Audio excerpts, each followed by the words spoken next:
ఇప్పుడే జీ5 app download చేయండి. చూడండి మీ ఫేవరెట్ టీవీ షోస్ ఎప్పుడైనా ఎక్కడైనా. అనన్య, ఆనంద భైరవి గారు చెప్పింది విన్నావు కదా, ఏమంటావు? మీరేమనుకుంటున్నారో? ఆనంద చెప్పిందే కరెక్ట్ అంటున్నావు. అంటే నేనంత చెడ్డదాన్నా? వాళ్ళ ఇంటి కోడలిగా నేను పనికిరానిదాన్నా? నాకు ఏం తక్కువని? నువ్వు ఆవేశపడకుండా ఒక్క నిమిషం మేము చెప్పేది వినవే. ఏం వినాలి?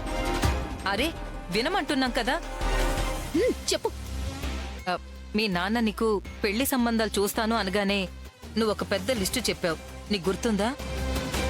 నేను వెళ్లే అత్తారిల్లు ఇలా ఉండాలి, వాళ్ళకింత డబ్బు ఉండాలి, చేసుకోబోయేవాడు ఇలా ఉండాలి, మేమిద్దరమే కలిసి ఉండాలి అని.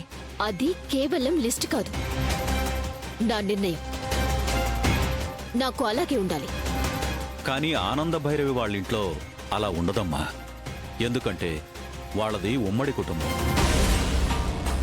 నీకు కూడా తెలుసు కదా, అక్కడ అందరూ కలిసే ఉంటారు, ఉండాలి కూడా.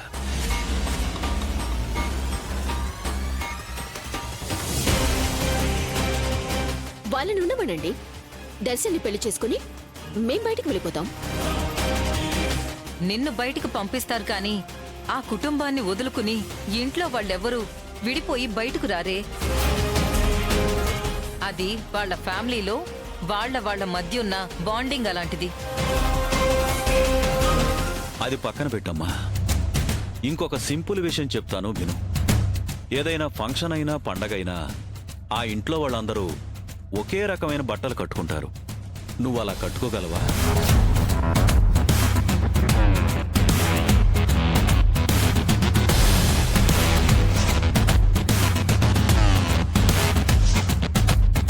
అదేంటి ఒకే రకం బట్టలు? ఎవరికి నచ్చింది వాళ్ళు వేసుకుంటారు. అందరితో పాటు గుంపులో గోవింద అంటే ఎలా? ఇంకా నా ప్రత్యేకత ఏముంటుంది?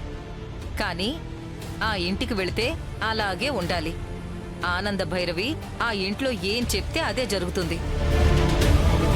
ఆవిడ చెప్పిందే అందరూ పాటిస్తారు. నువ్వు కూడా అలా అడ్జస్ట్ అయి ఉండగలవా?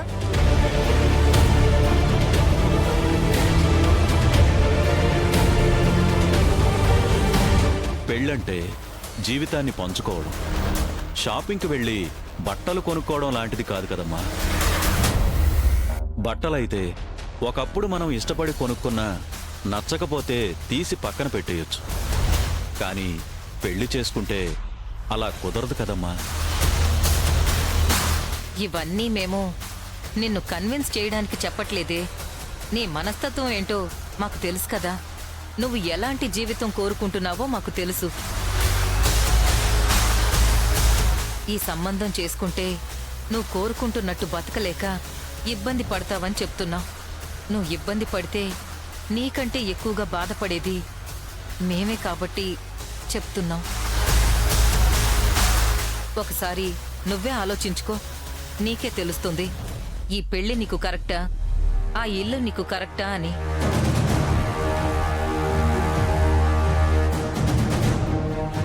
అమ్మ వాళ్ళు చెప్తుంది కరెక్ట్ గానే ఉందేంటి?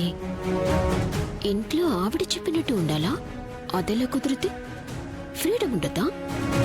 పెళ్లి చేసుకున్న తర్వాత మేమిద్దరమే ఉంటే మాకు నచ్చినట్టు బతకొచ్చు. అందరితో కలిసి ఉంటే డెఫినెట్ గా అడ్జస్ట్ అవ్వాలి. నేను కోరుకున్న లైఫ్ ఇలా కాదు కదా. ఇంత చిన్నదాని గురించి ఆలోచించకుండా అనవసరంగా ఫీల్ అయ్యాను ఇంతసేపు. ఇంకా నయం, శరణ్య పెళ్లి చేసుకున్నాను చెప్పగానే నన్ను కోడలిగా చేసుకుంటానని ఆనంద భైరవి గారు అనేసుంటే ఓపిగ్గా కూర్చొని నా గుయ్యి నేనే తవ్వుకున్నట్టయ్యేది. ఏం ఆలోచించావు?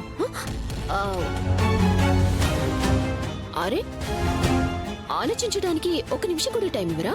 ఓ హడావిడి. మీరు వెళ్ళండి, నేనొచ్చి చెప్తాను.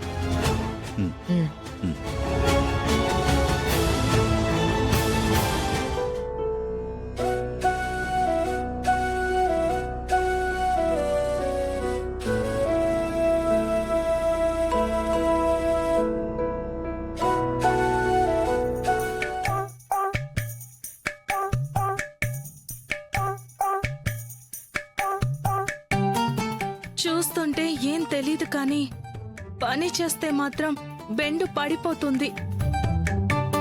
అమ్మా,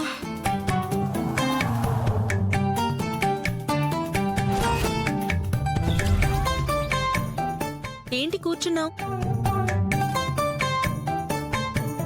బట్టలన్నీ మడత పెట్టేశాను. చూడు, ర్యాక్లో నీట్గా అన్ని సర్ది పెట్టేశాను. ఓ, అన్నీ చేసావా? అందుకే కాస్త రెస్ట్ తీసుకుందామని. No rest. అక్కడున్న శారీ బాక్స్లన్నీ తీసి ఇటు పక్కకి షిఫ్ట్ చేయాలి.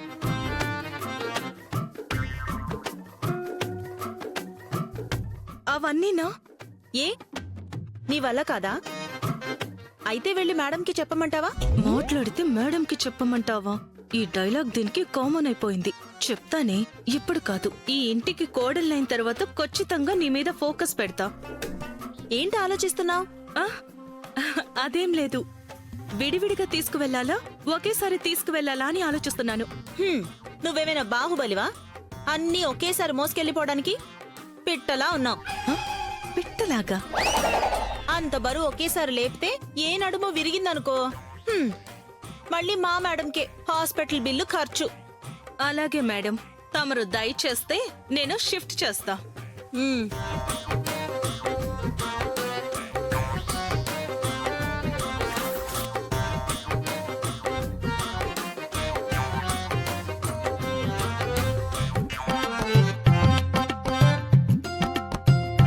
తెలుగులో గాడిద బరువులు మోస్తున్నారు అనే సామెతుంది.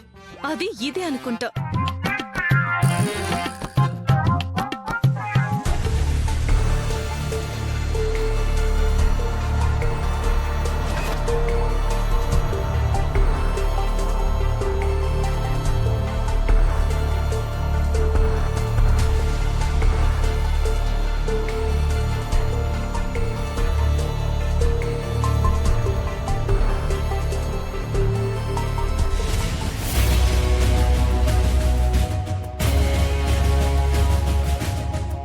ఇదేంటి, ఇందాక శరణ్య వచ్చింది, ఇప్పుడు ఇద్దరూ కలిసి వస్తున్నారు.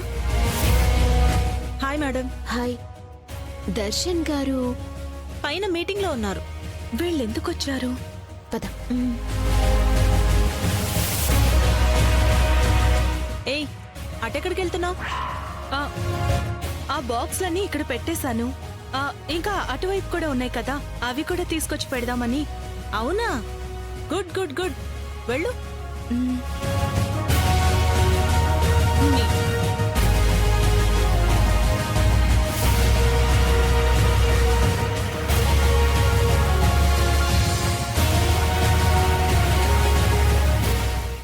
జీ5 యాప్ డౌన్లోడ్ చేసి అన్ని ఎపిసోడ్స్ పూర్తి ఉచితంగా చూడండి.